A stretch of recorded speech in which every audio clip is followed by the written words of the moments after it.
did you know that tarot cards correspond to the end of seasons and the beginning of other seasons? That's right. In astrology, we have Mars and Pisces transitioning into Mars and Aries. That's the end of winter, and everyone's celebrating the end of winter. You have that wintry halo up top, and we're moving into spring. So this is actually tarot correspondences for seasons, and you can see within the card sort of hints of how things are moving towards spring, etc. By the way, I'm TarotOracle, and this is a course on seasons and the tarot. So we have to talk about astrology. And I know you've seen astrology before. I'm not going to bore you with a ton of it, but we need to sort of dip into a little bit to understand the different seasons and how we're moving across the chart and moving across into different seasons and spring, winter, summer, fall, and the 36 decans or decans that go along with this. So what is a decan? So basically an astrology sign has 30 degrees. We know that, 30 degrees. Across the 360 degrees, every astrology sign has 30 degrees. And we can narrow those down to 3 segments within each 30 degrees. So the sign of Aries, for example, has Mars right here during 10 degrees, the Sun up to 20 degrees, and then Jupiter up to the last part at 30 degrees. Each of these is, the Mars in Aries is a tarot card. So this is where we get, in other words, you see Mars in Aries, you're like, what does that mean? That actually corresponds to a decan or decan within an astrology sign. So in case you've been wondering, how do they get those correspondences? It is actually the decans. So let's take a look at this, for example, on a chart. So here we have the Two of Wands, which we know is Mars in Aries. So if you look at the decan, in other words, here we have this 10 degree, we have this 10 degree, and this 10 degree, all of Aries, right? So the first 10 degrees is going to be Mars. The second is going to be the Sun, and the third is going to be Venus. So right here at this 0 degree mark, as we're sneaking into Aries, is actually corresponds to spring. So we're going from here to here, from one Mars into the next Mars bar, right? So this is actually the correspondence of the Two of Wands right here on the chart. So that corresponds obviously to the spring equinox, which by the way is March 21st.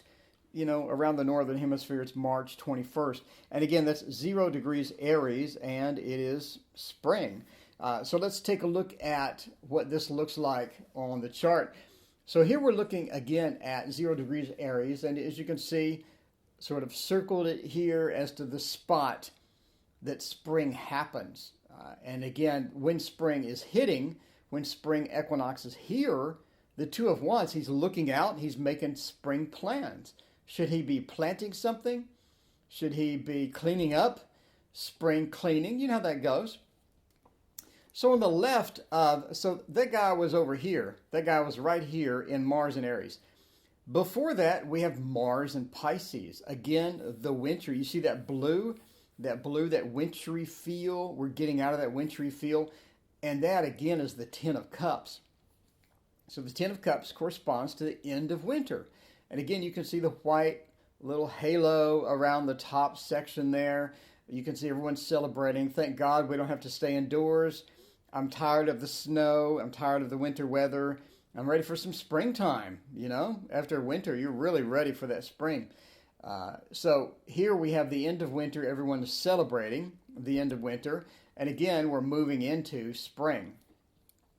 So not only with the astrology chart, but now you sort of get an idea of how this works.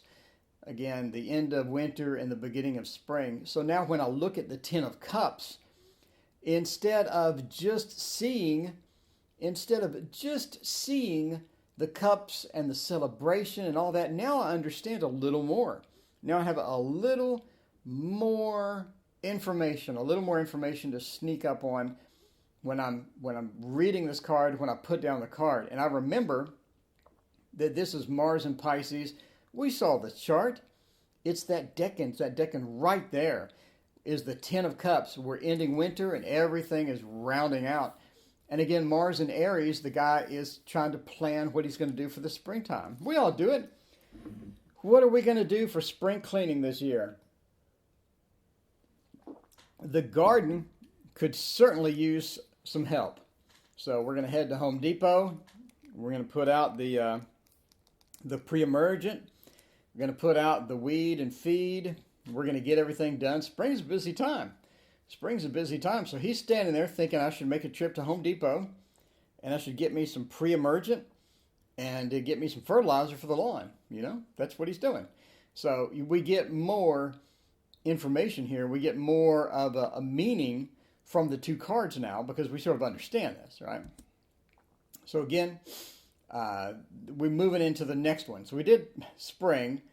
Now let's sort of move into summer. Let's move into summer. So we're getting around spring and we're sort of moving into summer. And by the way, the end of, the summer solstice, by the way, June 21st, again, Northern Hemisphere.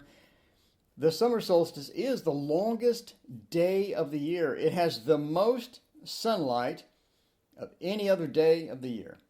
And obviously the least amount of darkness because, that's the opposite of sunlight.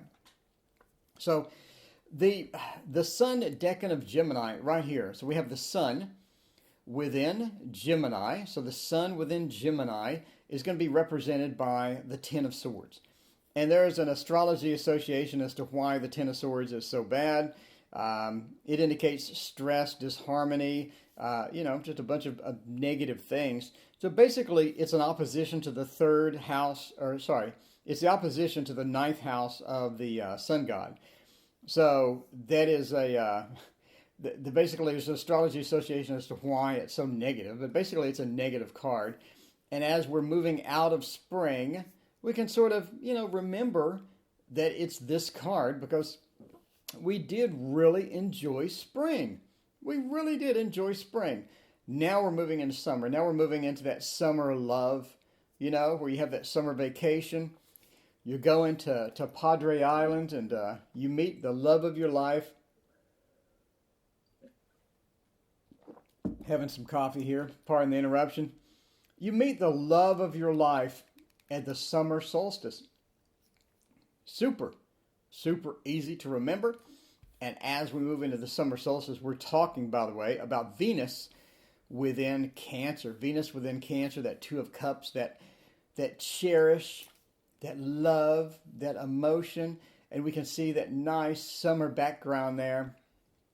Everyone is enjoying themselves. And we're at the summer solstice right here on June 21st, migrating from the Ten of Swords into the Two of Cups. So again, we can sort of understand where do these astrology associations come from?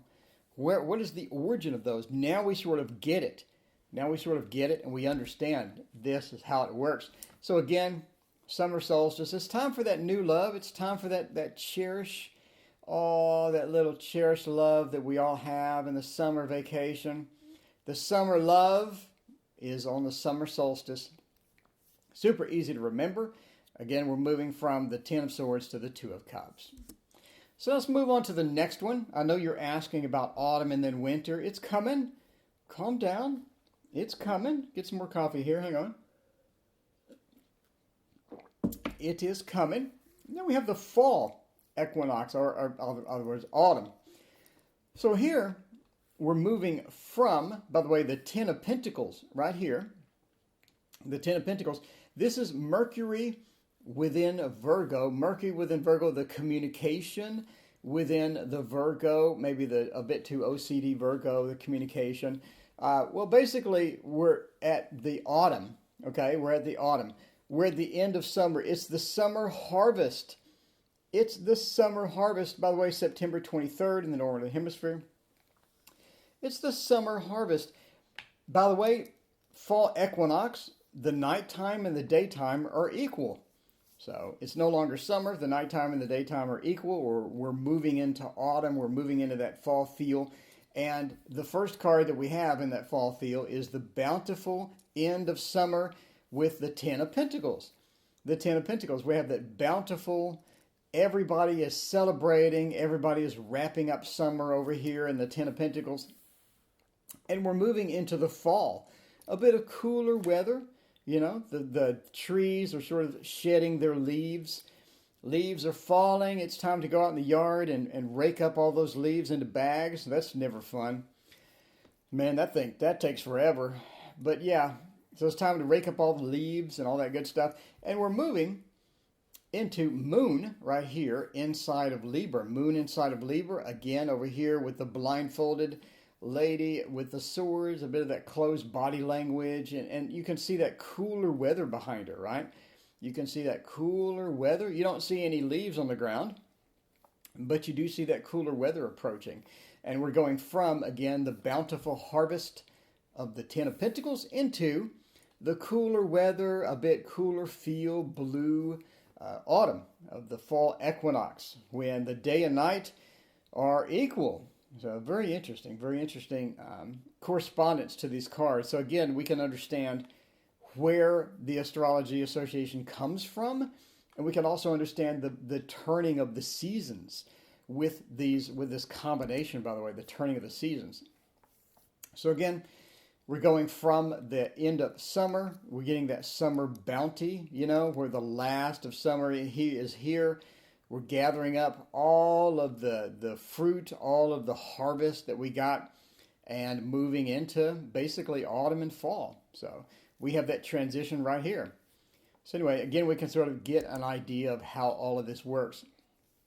So the last one is going to be 0 degrees Capricorn. This is going to be the winter solstice around December 21st, by the way. And that is 2 different decans. So over here, we have the end of fall. So just imagine that, you know, the end of fall, he had to rake up all those leaves. And that is an unpleasant experience. If you have not done that, I'm sure you have. You have a lawn, raking up all those leaves, and he has that burden of raking up all those leaves. Not literally, but he has that burden, right? So by the way, 0 degrees Capricorn is the shortest day of the year. This is the beginning of winter, the winter solstice. Basically, so over here on the left, the Ten of Wands is Saturn in Sagittarius. So we have that Saturn, you know, Saturn separates, Venus brings together. Pretty simple, right? Saturn separates.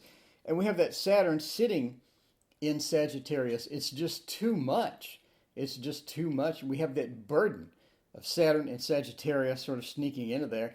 But we're moving over here to winter, from autumn or from fall. We're moving over here into winter. And again, you can see that coolness. You can see that cool blue color across the entire card as we move into winter. And this, by the way, is Jupiter in Capricorn. So Jupiter expands, and we have sort of this expansion as we sneak into winter. We have a bit of an expansion and stuff. So you can see sort of that the end of, you know, the fall on the left. Again, the end of the fall with the Ten of Wands and Saturn in Sagittarius, moving into winter, basically, and Jupiter in Capricorn.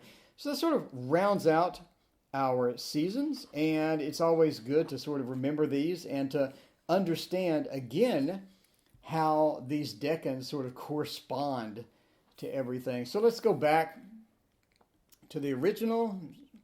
Pardon the scroll. This is me not being prepared. So again, we can correspond cards to seasoned changes. By the way, this will be a PDF in the description. Grab my PDF. It's a free PDF that explains this whole thing. Everything that you've seen, you get for free. It's a PDF. Just grab it and have it as a cheat sheet for the different seasons and how they work. And now you can understand, again, not only when we talk about astrology correspondences, we can understand how they work and where they come from. But again, we can also move, we can understand decans or decans as well, and how that works within charts. And then we can see not only the cards, but the season changes within the chart. So anyway, thank you for joining me. I appreciate you watching. And now hopefully this brings more meaning and more excitement to some of these cards. Now when I pull the Ten of Cups, I'm going to be able to talk even more. I'm going to be able to understand even more where the image came from, or what is the origin, of the season changes. Did you know I had a Patreon? That's right, I have a Patreon. If you're interested in helping support the channel, you like the videos, you like the instructional stuff, you like the news, you like the live shows, I would appreciate a couple of bucks thrown my way to help pay for the software that I use for editing, etc., etc. My current supporters on Patreon are Adam G., Alley Cat, Annie Lemaster, Brianna Santiago, Carmen Gabriano, Carolyn Bouchard, Crystal McGinn, Fatima, Galatia 9, Gary Fink, Irina, Jessica Mante, Kim Wilson, KSW La Ami, Linda Lee, Maureen Morley, Mercioles Gomez, Richard Zash, Shantaro Kuga, and Sanai Zamora. Thank you so much for being my supporters. I greatly appreciate the help that you've given me, and you've made this channel possible. You've made all of these videos possible. If you'd like to join the crowd of Patreon supporters, please hit the link in the description. And as always, like and subscribe. I greatly appreciate it. We'll see you next time. Anyway, thank you for joining me. Please hit like and subscribe. I greatly appreciate you watching. It's so cool that you hang out with me and watch these videos. So we will see you next time.